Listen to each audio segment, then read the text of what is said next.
घर्षण क्या होता है? फ्रिक्शन एक विरोधी बल होता है।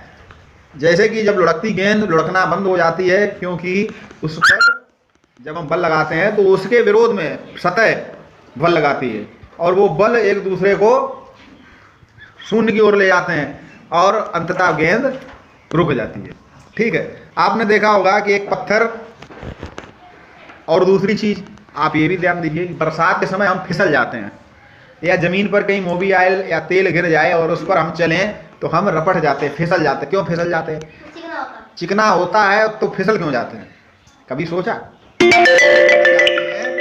कि हम जब सतह चिकनी हो जाती है हम बल लगाकर आगे बढ़ते हैं, ताकत लगाते हैं तभी तो आगे बढ़ते हैं, और विरोधी बल वहां पर काम नहीं करता है तो हमारा ही बल वहां पर सिर्फ काम करता है, और जब विरोधी बल काम नहीं करेगा तो हम फिसल। इसका ये भी है, कहा गया है कि जो मुसीबत में फिसले नहीं और खुशी के दिनों में उछले नहीं वही मनुष्य। तो हम फिसल क्यों जाते हैं? जब हमारा विरोध नहीं होता है। आपने देखा होगा जो आदमी जिसका जितना ज़्यादा विरोध होता है वो उतना ही आगे बढ़ता है। तो आपका विरोध जब तक नहीं होगा तब तक आप आगे चल नहीं पाएंगे। और मोबिल पड़ा, तेल पड़ गया सतह पे, अब विरोध नहीं होगा वहाँ पे, क्योंकि जगह होगी फिसलन वाली, चिकनी। जितनी खुरदरी सतह होगी उतना अधिक विरोध होगा, जितनी सतह चिकनी होगी विरोध कम होगा, पैर फिसल जाता है। इसी तरीके से घर्षण वह बल है जो चलते पदार्थों की गति को कम कर देता है। देखिए आप समझ लीजिए, घर्षण फ्रिक्शन, फ्रिक्शन क्या है? जो चलते पदार्थों की गति को कम कर देता है। ठीक है, घर्षण वह बल है जो एक दूसरे पर सरकते हुए पदार्थों के गति का विरोध करता है।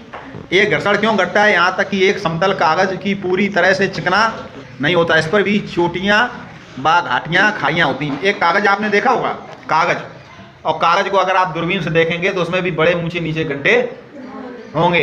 हमारा हाथ आप देख रहे हैं, इसको आप दूरबीन से देखो तो जो हमारे हाथ की रेखाएं हैं वो इतनी गहरी दिखाई पड़ेंगी कि इसमें जो है कई सारे सूक्ष्म जीव छुपे होंगे। तभी कहते हैं हाथों को रगड़ रगड़ के धुलना चाहिए, क्योंकि हमारे हाथ के बीच में जो रेखाएं हैं, सांसें, उनमें बहुत सारे सूक्ष्म जीव, जीवाणु, विषाणु चिपक जाते हैं। हमारे चारों तरफ घर्षण होता है। अपनी हाथ हथेलियों को आपस में रगड़ें तो क्या होगा? हथेलियां गर्म हो जाएंगी। क्यों? घर्षण से। किससे गर्म होंगी? घर्षण से।